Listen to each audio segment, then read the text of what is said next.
দুনিয়ার মায়া মানুষের এত বেশি। আল্লাহর নবী বলেন, লাউ কানা লি ইবনি আদামা ওয়াদিন মিন যাহাবিন লাহাব্বা ইয়াকুনা লাহু সারিন। এই পৃথিবীতে যদি কাউকে একটা মাঠ ভরে যদি সোনা দেওয়া যায়, লোকটা বলবে রব্বুল আলামিন, আমি যদি আরেকটা মাঠ এরকম সোনা ভরা পেতাম। দ্বিতীয় আরেকটা মাঠ দেওয়া হলে আবার বলবে, যদি তৃতীয় আরেকটা মাঠ সোনা ভরে যদি পেতাম। নবীজি বলেন, ওয়ালা ইয়ামলাউ জাওফু ইবনু আদামা ইল্লা তুরাব।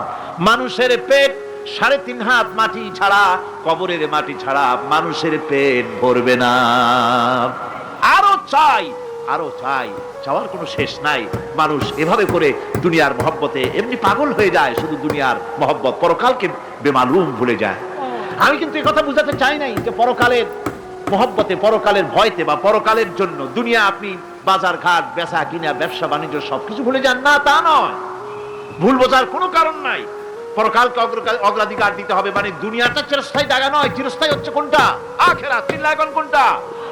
সুতরাং এখানে যা করতে হবে, আখিরাতে জবাবদিহিমূলক জীবন যাপন করতে হবে। আপনি ব্যবসা করবেন, ওজনে কম দিতে পারবেন না।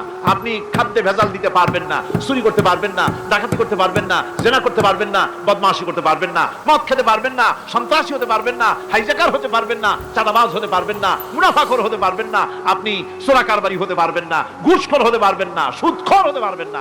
এই সব কাজ পরকালকে বিশ্বাস করলেই এ সমস্ত কাজ থেকে মানুষ বিরত থাকতে পারে।